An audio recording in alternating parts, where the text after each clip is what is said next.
إن الحمد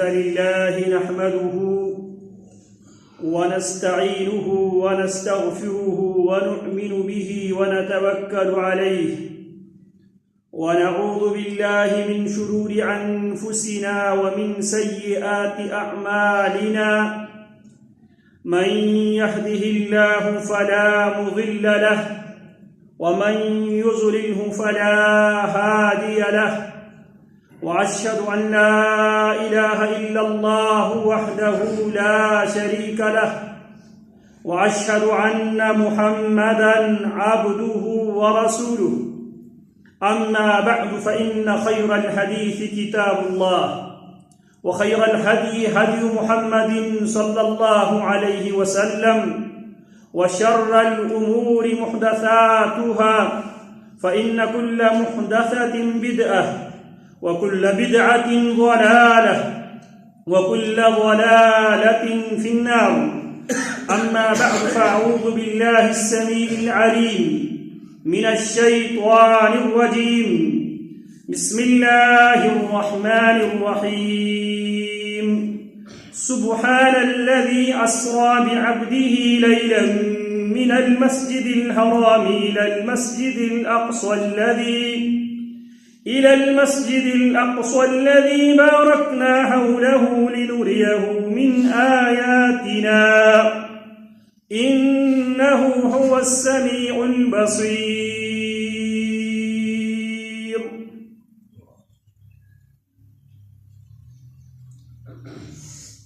رجب کا مہینہ ہے. رجب کے مہینے کی مناسبت سے عوام میں یہ بات مشہور ہے یہ مہینہ اسراء و معراج کا مہینہ ہے. اسراء و معراج رسول اللہ صلی اللہ علیہ وسلم کے اعجاز بھی ہے. آپ علیہ السلام کے اعزاز بھی ہے.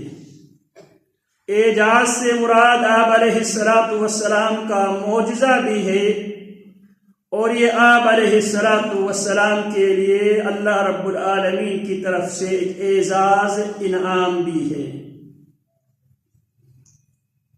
قرآن مجید فرقان حمید میں اللہ رب العالمین نے اسراء و معراج کے حوالے سے قرآن مجید میں اللہ رب العالمین فرماتے ہیں سبحان الذی، پاک ہے وہ ذات، اسریٰ بعبدہ، جس نے راتوں رات کے کچھ حصے میں سیر کرائی، بعبدہ، اپنے بندے جناب محمد الرسول اللہ صلی اللہ علیہ وسلم کی سیر کرائی. من المسجد الحرام الى المسجد الاقصى الذي، مسجد حرام سے آپ علیہ السلام کو مسجد اقصی تک کی سیر کرائی. کیوں؟ وجہ لنریہ من آیاتنا، وہ مسجد اقصی بارکنا حولہ،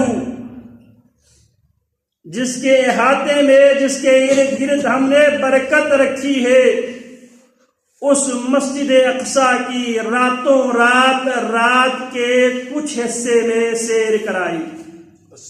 لنریہ من آیاتنا، تاکہ ہم اپنے بندے کو دکھائیں، من آیاتنا، اپنی کچھ نشانیاں دکھانے کے لیے. انہو، یقیناً وہ لے جانے والا، خالق و مالک، السمیع، وہ دنیا کی ہر زبان، ہر آواز سننے والا ہے، البصیر، دنیا کی ہر چیز، کائنات کی ہر چیز خوب دیکھنے والا ہے. رسول اللہ صلی اللہ علیہ وسلم کے لیے ایک روحانی معراج ہے اور ایک مادی معراج ہے۔ معراج کا سفر مسجد اقصی سے جہاں تک اللہ رب العالمین نے چاہا وہاں تک کے سفر کو اسراء کہا جاتا ہے۔ معراج، اسراء مسجد حرام سے لے کر مسجد اقصی تک کے سفر کو اسراء،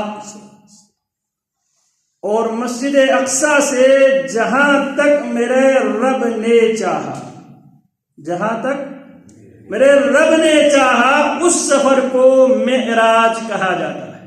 سبحان اللہ۔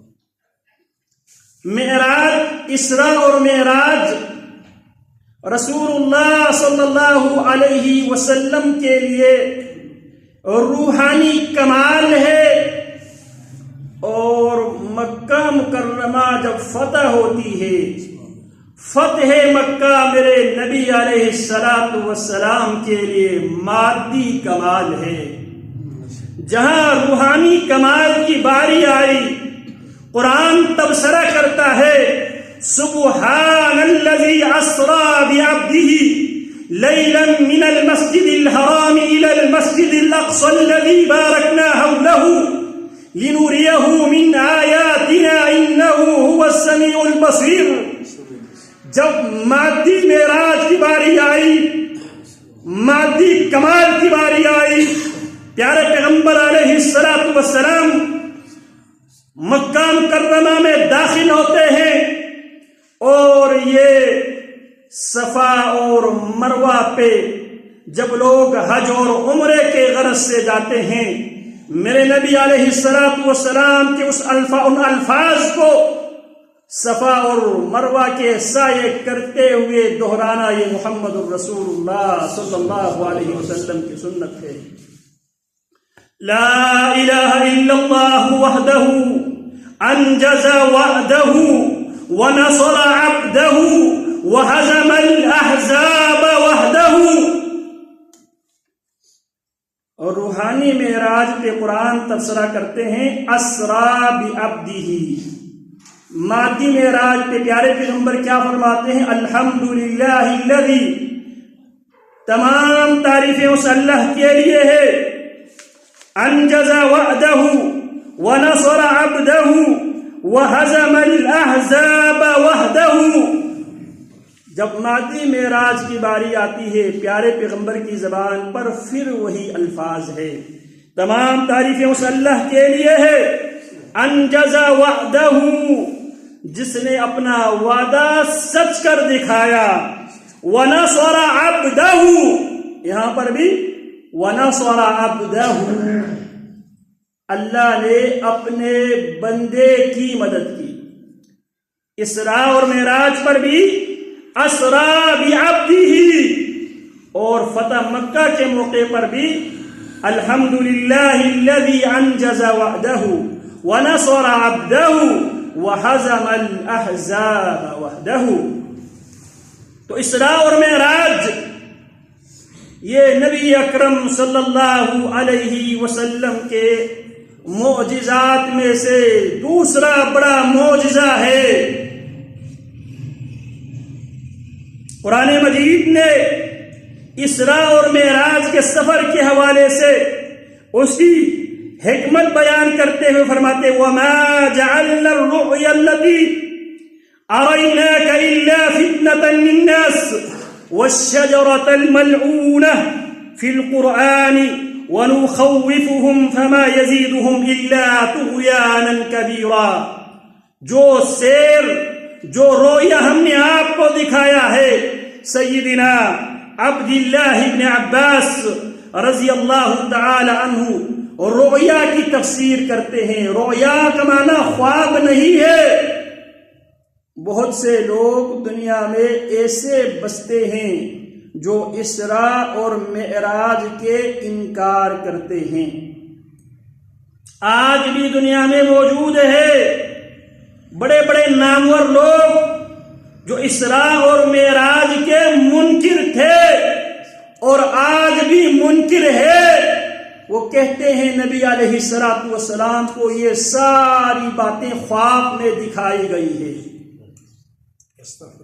جبکہ قرآن صراحت کے ساتھ کہتا ہے اسرا بعبدہ، عبد اور روح اور جسم کے مجموعے کا نام عبد ہے۔ ہمارا ایمان ہے، ہمارا عقیدہ ہے، پیارے پیغمبر علیہ الصلوۃ والسلام جسم و جان سمیت حالت بیداری میں، جسم و جان سمیت حالت بیداری میں مسجد حرام سے مسجد اقصی تک براق پر آپ علیہ الصلوۃ والسلام اسراء کے سفر طے کرتے ہیں، اور پھر مسجد اقصی سے جہاں تک اللہ رب العالمین نے چاہا وہاں تک آپ علیہ الصلوۃ والسلام معراج سیڑھیوں پہ آپ علیہ الصلوۃ والسلام چڑھتے ہوئے آپ نے یہ سفر طے کی ہے۔ جسم و جان سمیت حالت بیداری میں آپ علیہ الصلوۃ والسلام نے سفر اسراء و معراج طے کی، ہمارا ایمان ہے۔ اللہ فرماتے ہیں الا فتنۃ للناس، یہ جو اسراء اور معراج کا جو سفر ہے، یہ جو سیر ہم نے آپ کی کرائی ہے، الا فتنۃ للناس، لوگوں کے امتحان آزمائش کے لیے۔ ایک طرف اسراء و معراج پہ صدیق اکبر رضی اللہ تعالی عنہ اس کی تصدیق کر کے صدیق بن گئے، دوسری طرف اسراء اور معراج کے انکار کر کے ابو جہل اور اس کے سارے ساتھی وہ زندیق بن گئے۔ ایک طرف صدیق اور ایک طرف زندیق۔ الا فتنۃ للناس، یہ ہم نے آزمائش کے لیے کون اس معجزے پہ ایمان لے کر آتے ہیں اور کون ہے جو اس معجزے کو ماننے سے انکاری ہے۔ سبحان الذی اسری بعبدہ، لیکن انسانی عقل میں آنے والی بات نہیں ہے۔ رات اور رات کے بھی کچھ حصے میں مسجد حرام سے مسجد اقصی تک، مسجد اقصی سے سدرۃ المنتہا سے ہوتے ہوئے جہاں تک رب العالمین نے چاہا، بلکہ صحیح بخاری میں جس مقام تک پیارے پیغمبر علیہ الصلوۃ والسلام پہنچے ہیں اس کے بارے میں خود رسول اللہ فرماتے ہیں حتی ظہرت لمستوى اسمع فیہ صریخ الاقلام، میں اس مقام تک پہنچا جہاں پہ قلم چلنے کی آوازیں مجھے سنائی دی۔ سبحان اللہ، اللہ اکبر کبیرہ۔ تو یہ اسراء اور معراج، اسراء اور معراج کے حوالے سے یہ کب، کس تاریخ کو، کس مہینے میں، کس سال یہ واقعہ پیش آیا، اس حوالے سے 6 قسم کے اقوال پائے جاتے ہیں، 6 قسم کے اقوال پائے جاتے ہیں۔ فقیل، بعض لوگوں نے یہ دعویٰ کیا کان الاسراء فی السنة التي اکرمہ اللہ فیہا بالنبوہ۔ امام ابن جریر الطبری کا موقف یہ ہے، یہ حادثہ پیش آیا، یہ واقعہ پیش آیا جس سال آپ کو نبوت و رسالت ملی، اسی سال، نبوت کے پہلے سال آپ علیہ الصلوۃ والسلام اسراء اور معراج آپ کو کرایا گیا۔ دوسرا قول وقیل کان بعد المبعث ب5 سنین، اور امام نووی اور امام قرطبی کہتے ہیں نبی اکرم صلی اللہ علیہ وسلم کا اسراء اور معراج نبوت کے 5ویں سال، نبی اور رسول بننے کے 5ویں سال آپ علیہ السلام کو یہ سیر کرائی گئی۔ وقیل، اور ایک قول یہ ہے، کان لیلۃ السابع والعشرین من شہر رجب، سن 10 نبوت کو 27 رجب کی رات، 27 رجب نبوت کے 10ویں سال یہ واقعہ پیش آیا ہے۔ اور یہ علامہ منصور پوری نے سیرت الرسول میں اس کو ذکر کیا ہے۔ وقیل، بعض ایک قول یہ بھی ہے، قبل الہجرت بستۃ عشر شہرا، ہجرت سے 16 ماہ پہلے یہ واقعہ پیش آیا ہے۔ ایک قول یہ ہے قبل الہجرت بسنۃ وشہرین، ہجرت سے 1 سال 2 مہینہ پہلے یہ واقعہ پیش آیا ہے۔ وقیل قبل الہجرت بسنۃ فی الربیع الاول، ایک قول یہ ہے ہجرت سے 1 سال پہلے ربیع الاول کے مہینے میں یہ واقعہ پیش آیا ہے۔ پہلا قول، نبوت جب آپ علیہ السلام کو نبوت ملی تو نبوت کے پہلے ہی سال آپ کو اسراء اور معراج کرایا گیا ہے۔ دوسرا قول، آپ علیہ السلام کو نبوت و رسالت ملنے کے 5 سال بعد 5ویں سال آپ علیہ السلام کو اسراء و معراج پر لے جایا گیا۔ تیسرا قول، آپ علیہ السلام کو 10 نبوی کو، نبوت کی 10ویں سال 27 رجب کو آپ علیہ السلام کو اسراء و معراج کرایا گیا۔ ان میں سے یہ جو 3 اقوال ہے، نبوت کی پہلے سال، نبوت کی 5ویں سال اور نبوت کی 10ویں سال، یہ اس لیے درست نہیں ہے۔ یہ جو 27 رجب سن 10 نبوی، اسی طرح 5 نبوی، اسی طرح نبوت کے پہلے سال یہ واقعہ پیش آنے کا جو موقف ہے اس لیے غلط ہے کیونکہ سیدہ خدیجہ رضی اللہ تعالی عنہا وفات پاتی ہے سن 10 نبوی کو۔ نبوت کے 10ویں سال امی خدیجہ رضی اللہ تعالی عنہا وفات پاتی ہے، اور اس بات پر اجماع ہے امی خدیجہ رضی اللہ تعالی عنہا کی زندگی میں 5 وقت کے نماز فرض نہیں تھی۔ تو یہ جو 27 رجب کا جو قول ہے، 27 رجب سن 10 ہجری والا،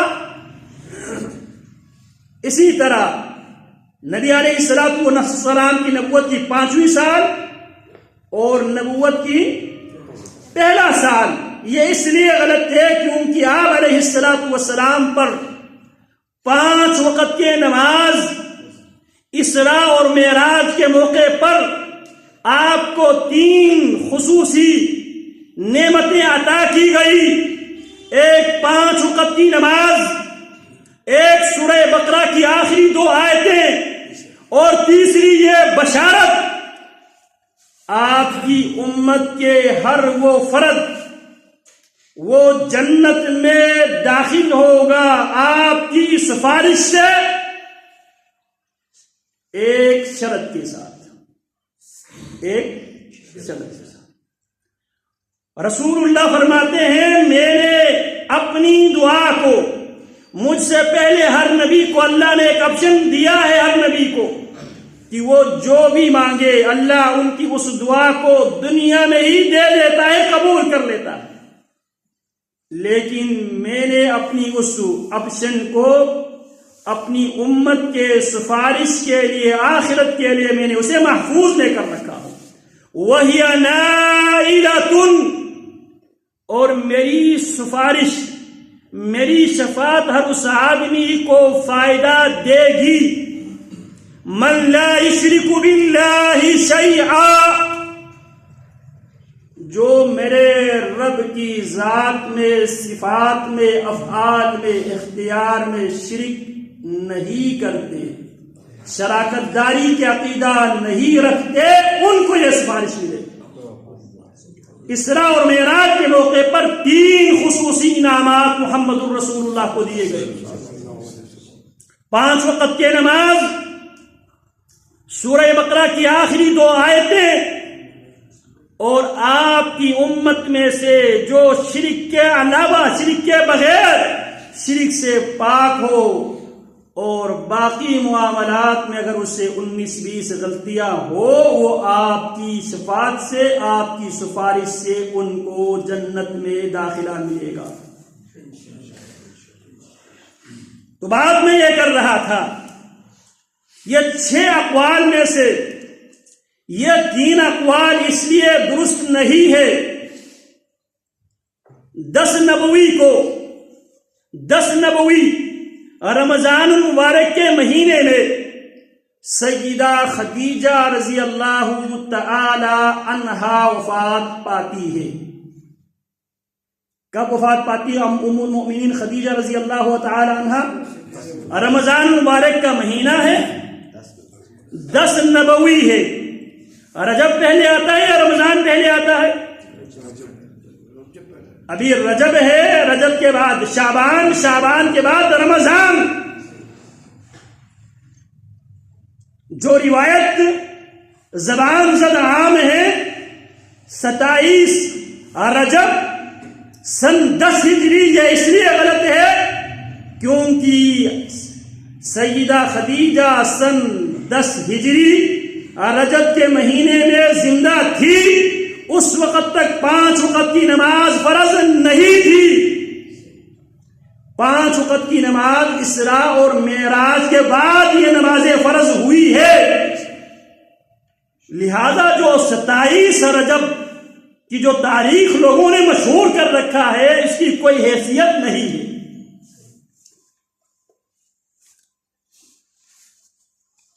چوتھا قول، ہجرت سے 1 سال 6 مہینے پہلے.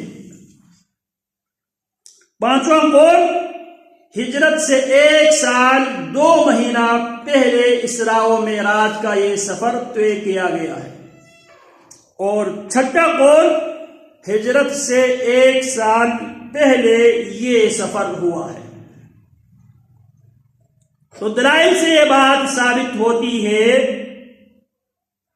ان 3 اقوال کے بارے میں، ان 3 اقوال میں سے یعقوب علیہ السلام ہجرت سے 1 سال 6 مہینہ پہلے. آپ علیہ السلام ہجرت کس سال میں کرتے ہیں؟ آپ علیہ السلام ہجرت کرتے ہیں نبوت ملنے کے 13ویں سال،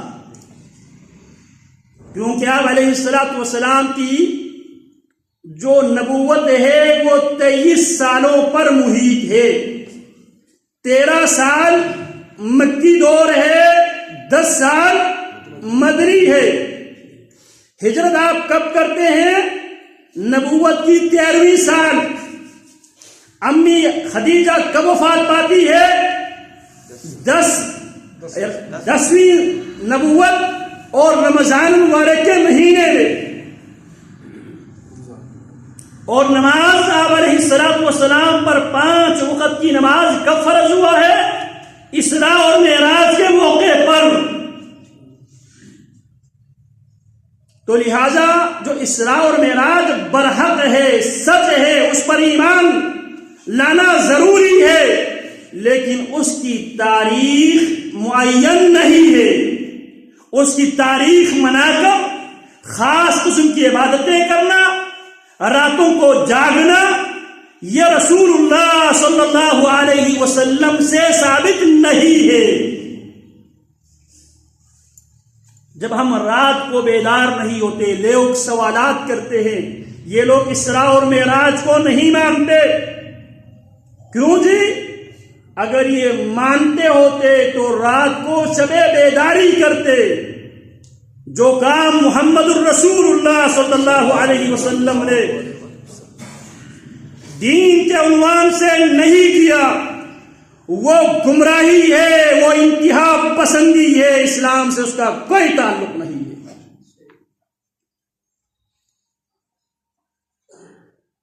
صرف آپ علیہ السلام کی مدنی زندگی دیکھ لے اور یہ بات بھی برحق ہے، اسراء اور معراج مکہ مکرمہ کے ادوار میں ہوا ہے۔ مکہ کے بعد 10 سال تک آپ مدینہ منورہ میں آپ زندہ رہے۔ آپ علیہ السلام نے ایک رات بھی لیلۃ الاسراء والمعراج کے طور پر 10 بار یہ دن آپ کی زندگی میں آئے، آپ نے نہ منایا، نہ آپ علیہ السلام نے تاریخ بتائی۔ ہم اس لیے نہیں مناتے۔ ہر کسی کو اپنے عقائد و نظریات بیان کرنے کا حق ہے۔ ہم پر یہ الزام ہے، اس الزام کا جواب دینا یہ ہماری بنیادی حق ہے۔ ہم اس لیے نہیں کرتے کیونکہ رسول اللہ صلی اللہ علیہ وسلم سے نہ تاریخ ثابت ہے، نہ اس رات کوئی مخصوص عبادت آپ علیہ السلام سے ثابت ہے۔ اللہ اکبر کبیرہ۔ رسول اللہ صلی اللہ علیہ وسلم فرماتے ہیں، بینما انا، جب میں حتیم میں یا ایک روایت میں اپنے گھر میں، ایک روایت میں سیدہ ام ہانی کے گھر میں پیارے پیغمبر علیہ السلام تھے، اسی دوران اس چھت کو کھولا گیا، آپ علیہ السلام کو وہاں سے اٹھا کر حتیم لایا گیا اور آپ علیہ السلام کا اوپن ہارٹ سرجری ہوئی، اور آپ فرماتے ہیں سونے کے ایک برتن میں میرے دل کو اتار نکال کر رکھ دیا گیا، آب زمزم کے ساتھ اس کو دھو دیا گیا، پھر اس میں ایمان اور حکمت بھر دیا گیا، اور میرے یہاں سے لے کر جہاں بال ختم ہوتے یہاں تک چیرا گیا، دل نکالا گیا، دل کو ایک سونے کے برتن میں رکھ دیا گیا، آب زمزم سے اسے واش کیا گیا، پھر اس میں ایمان و حکمت بھر دیا گیا، پھر اسے نئے سرے سے بند کر دیا گیا، پھر براق لایا گیا، براق دون البغل وفوق الحمار، خچر سے چھوٹا، گدھے سے کچھ بڑا، اور رنگت کے اعتبار سے سفید رنگت کا ایک جانور، براق برق سے ہیں، بجلی، یزعو حافرہ عند اقصى طرفه، وہ جو براق ہے جہاں تک براق کی نگاہ کی انتہا ہوتی وہاں پہ وہ اپنے کھر رکھتا تھا۔ میں براق کو مجھے بٹھایا گیا، مجھے مسجد اقصی لے جایا گیا، اور مسجد اقصی میں جہاں پہ انبیاء علیہم السلام اپنی سواریاں باندھتے ہیں، میں نے براق کو وہاں پہ کسی پتھر کے ساتھ باندھ دیا، بیت المقدس میں داخل ہوا، میں نے انبیاء علیہم السلام کی امامت کرائی 2 رکعت نماز پڑھا کر، پھر میرے آگے 3 چیزیں پیش کی گئی، دودھ کا ایک پیالہ، شہد کا ایک پیالہ اور شراب کا ایک پیالہ، یہ 3 چیزیں پیش کی گئی۔ میں نے دودھ کو انتخاب کیا، جبریل کہنے لگے ہدیت الی الفطرہ، محمد آپ کو فطرت کی طرف آپ کی رہنمائی کی گئی ہے، اگر آپ شراب پہ ہاتھ رکھ لیتے، شراب آپ لے لیتے تو آپ کی امت گمراہ ہو جاتی۔ پھر فرماتے ہیں پھر یہاں سے مجھے اسرا پہ لے جایا گیا.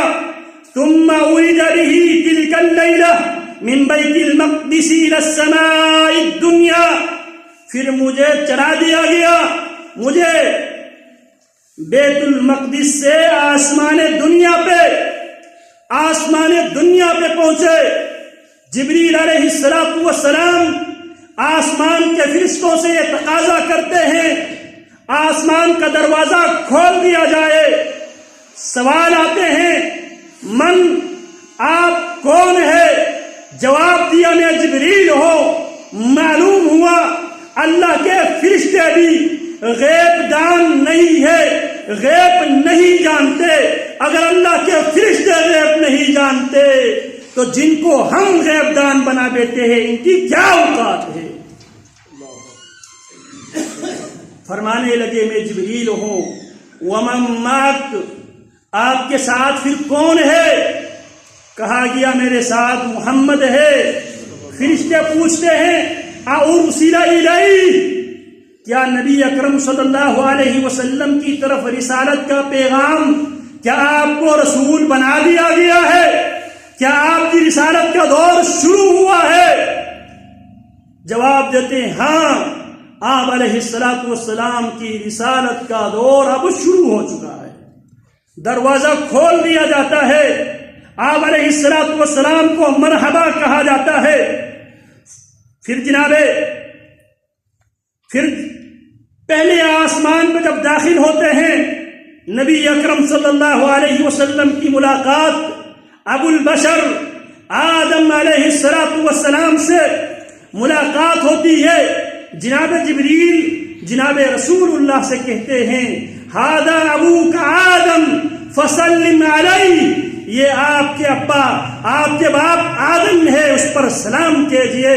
میں نے سلام کیا, جواب آیا وعلیکم السلام ورحمۃ اللہ وبرکاتہ, مرحبا بالابن الصالح والنبی الصالح. خوش آمدید نیک پیغمبر کے لیے, نیک بیٹے کے لیے, مرحبا ہو. جناب رسول اللہ فرماتے ہیں جناب آدم علیہ السلام کے دائیں جانب کچھ افراد ہے, بائیں جانب کچھ افراد ہے. دائیں جانب دیکھتے ہیں آدم علیہ السلام پریشان ہوتے ہیں, دائیں جانب دیکھتے ہیں خوش ہوتے ہیں, بائیں جانب دیکھتے ہیں پریشان ہوتے ہیں. میں نے جبریل سے کہا جبریل کیا ماجرا ہے, کیا معاملہ ہے؟ دائیں طرف دیکھتے ہیں ابا حضور خوش ہوتے ہیں, بائیں طرف دیکھتے ہیں ابا حضور پریشان ہوتے ہیں. پریشانی کی وجہ کیا ہے, خوشی کی وجہ کیا ہے؟ جبریل فرماتے ہیں اللہ کے حبیب جو دائیں سائڈ پہ ہے نا, یہ وہ نیکوکار آدم علیہ السلام کی اولاد ہے. جب وہ نیکوکار بیٹوں کو, اولاد کو دیکھتے ہیں آدم علیہ السلام خوش ہوتے ہیں, چہرے پہ مسکراہٹ آتی ہے. جب بائیں جانب دیکھتے ہیں نافرمان اولاد ہے, ان کو دیکھ کر پریشانی میں ان کی اضافہ ہوتی ہے. فرماتے ثم عرج بی الی السماء الثانیہ, پھر مجھے پہلے آسمان سے دوسرے آسمان کی طرف لے جایا گیا. وہاں پر بھی پھر وہی معاملہ پیش آیا, فرشتوں نے وہی کام کیا, فرشتوں نے وہی سوالات کیے, جبریل نے وہی جواب دیے. پھر اس کے بعد دروازے کھول دیا جاتا ہے دوسرے آسمان کا بھی. پھر آپ علیہ السلام کی یہاں پر ملاقات ہوتی ہے. فرأى فيها يحيى بن زكريا وعيسى بن مريم فلقيهما وسلم عليهما فرد عليه ورحب به وأقر بنبوته. پہلے آسمان پہ جناب آدم علیہ السلام ابو البشر سے ملاقات ہوتی ہے, دعا سلام ہوتی ہے. پھر اس کے بعد آپ کی نبوت کا آدم علیہ السلام اقرار کرتے ہیں. دوسرے آسمان پر آپ کی ملاقات ہوتی ہے. یحییٰ بن زکریا, عیسیٰ ابن مریم, دونوں رشتے میں خالہ زاد تھے, دونوں رشتے میں خالہ زاد تھے, یحییٰ بن زکریا اور عیسیٰ ابن مریم. یہ دونوں بھی نبی علیہ الصلوۃ والسلام ان دونوں پر بھی سلام کرتے ہیں، وہ دونوں بھی جواب دیتے ہیں اور مرحبا کہتے ہیں، مرحبا بالاخ الصالح والنبی الصالح، خوش آمدید، مرحبا نیک بھائی کے لیے اور نیک نبی کے لیے، اور آپ علیہ الصلوۃ والسلام کی نبوت کے اقرار کرتے ہیں۔ ثم عرج به الى السماء الثالثة، پھر آپ علیہ الصلوۃ والسلام کو تیسرے آسمان پہ لے جایا گیا۔ فرآ فیہا یوسف علیہ الصلوۃ والسلام، تیسرے آسمان پہ رسول اللہ کی ملاقات ہوتی ہے کس سے؟ سیدنا یوسف ابن یعقوب الکریم، ابن الکریم، ابن الکریم، یوسف ابن یعقوب علیہ الصلوۃ والسلام سے۔ پیارے پیغمبر فرماتے ہیں وقد اوتی شطر الحسن، پیارے پیغمبر فرماتے ہیں یوسف کو اللہ نے خوبصورتی کا ایک حصہ، شطر حصے کو بھی کہا جاتا ہے، شطر آدھے حصے کو بھی کہا جاتا ہے۔ یوسف علیہ الصلوۃ والسلام سے بھی ملاقات ہوتی ہے۔ مرحبا بالنبی الصالح والاخ الصالح، اور آپ علیہ الصلوۃ والسلام کی نبوت کے اقرار کرتے ہیں۔ پھر اس کے بعد ثم عرج به الى السماء الرابعة، پھر آپ علیہ الصلوۃ والسلام کو تیسرے آسمان سے چوتھے آسمان پہ آپ کو لے جایا گیا۔ وہاں پہ آپ علیہ الصلوۃ والسلام کی ملاقات ہوتی ہے سیدنا ادریس علیہ الصلوۃ والسلام سے۔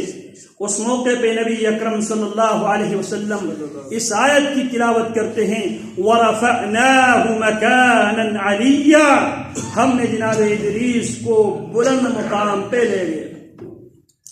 جناب ادریس علیہ الصلوۃ والسلام سے بھی آپ سلام کرتے ہیں۔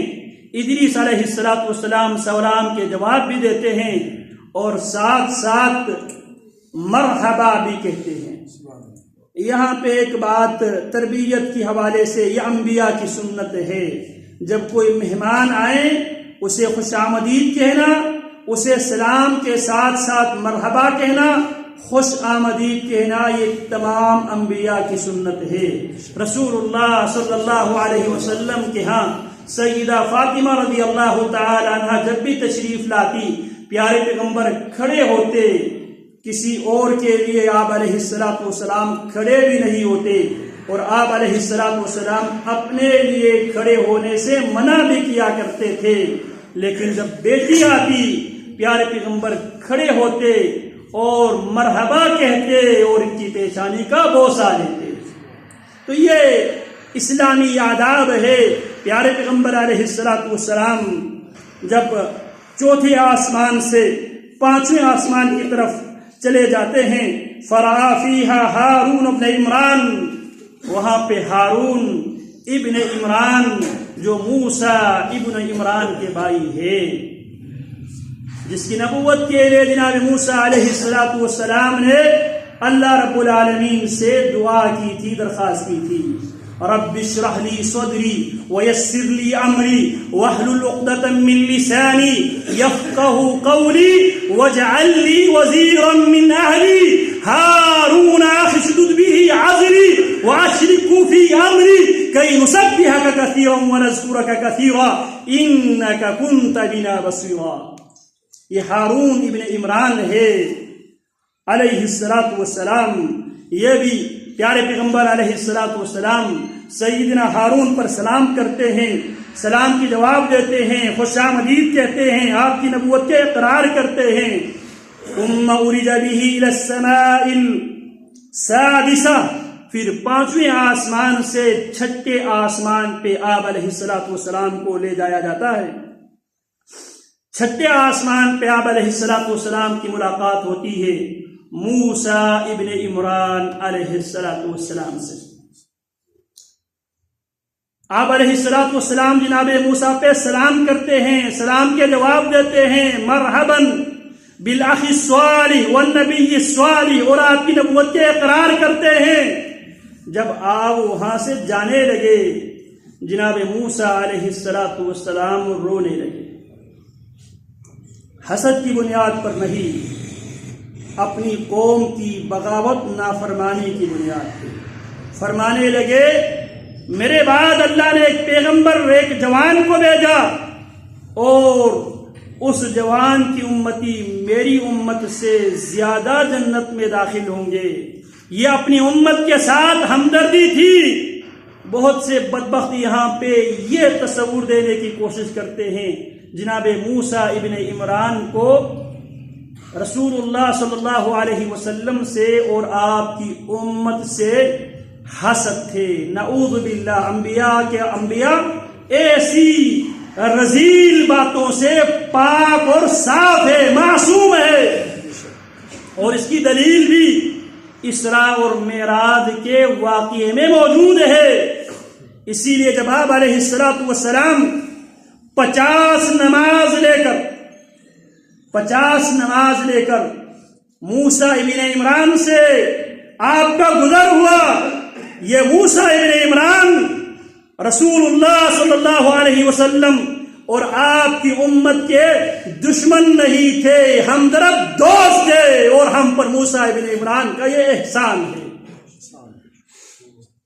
رسول اللہ 50 نماز لے کر آئے تھے. موسیٰ ابن عمران رسول اللہ سے پوچھتے ہیں آپ کو کیا گفٹ, کیا تحفہ دیا گیا ہے؟ آپ نے کہا مجھے 50 نمازوں کا تحفہ دیا گیا ہے. موسیٰ ابن عمران مشورہ دیتے ہیں میں نے بنی اسرائیل کو بہت زیادہ میں نے ان پر تجربہ میں کر چکا ہوں. ایک طرف علم ہے, دوسری طرف تجربہ ہے. جناب رسول اللہ نے ان کے تجربہ کا انکار نہیں کیا. میں نے بنی اسرائیل کو بہت بار میں آزما چکا ہوں. آپ کی امت دن و رات میں 50 نماز پڑھنے کی استطاعت نہیں رکھتی. ابھی موقع ہے, اللہ کے پاس جائیے اور اللہ رب العالمین سے تخفیف کی درخواست کیجیے. لیکن ایک طرف انتہا پسندی کی ایک شکل گزشتہ خطبے میں نے ذکر کیا تھا, اور انتہا پسندی کا دوسرا سرا یہ ہے جو ہم کرتے ہیں. 5 وقت کی نماز بھی مسنون طریقے سے با جماعت نہیں پڑھتے. یہ بھی انتہا پسندی کا دوسرا سرا ہے. ایک سرا نماز کے نام پہ رات بھر جاگنا اور زندگی بھر جاگنا, یہ ایک انتہا ہے. دوسرا انتہا جس کا ہم سب شکار ہے 5 وقت کی نماز, یہ بھی ہم طریقے اور سلیقے سے پابندی کے ساتھ باجماعت نہیں پڑھتے. یہ بھی انتہا پسندی ہے, یہ بھی انتہا پسندی ہے. حق ان دو انتہا کے درمیان ہے. جو ہم کر رہے ہیں یہ بھی انتہا ہے, جو وہ کرنا چاہتے تھے وہ بھی انتہا تھے. جہاں اس انتہا کو پیارے پیغمبر نے فرمایا من رغب عن سنتی فلیس منی. دوسرا انتہا کے بارے میں بھی پیارے پیغمبر نے فرمایا بین الرجل والکفر ترک الصلاۃ بین العبد وبین الشرک ترک الصلاۃ. مومن اور کافر کے درمیان تفریق کرنے والی چیز نماز ہے. جو نماز مسنون طریقے سے باجماعت پڑھتے ہیں وہ مومن ہے.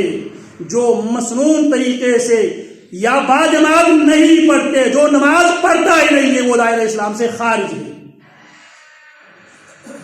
اب یہ ہماری مرضی ہے, یا ہم نے اس انتہا پہ جانا ہے دین کے نام پہ, یا اس انتہا پہ بیٹھنا ہے اس امید کے ساتھ اللہ غفور الرحیم ہے. ہاں اللہ غفور الرحیم ہے ان کے لیے جو اللہ کی طرف رجوع کرتا ہے, توبہ استغفار کرتا. ان خام خیالیوں سے نکلنا ہوگا. انتہائی ذوق اور شوق کے ساتھ معراج والی رات مناتے ہیں. نہ منانے والوں پر بڑے بڑے فتوے صادر کرتے ہیں, لیکن معراج سے پیارے پیغمبر جو لے کر آئے تھے اس کو ادا کرنے کے لیے کوئی تیار نہیں. اور دعویٰ محبت رسول کا, دعویٰ عقیدت رسول کا, غلامی رسول کا, جب 5 وقت مسنون طریقے سے نماز پڑھنے کی باری آتی ہے, موت آتی ہے,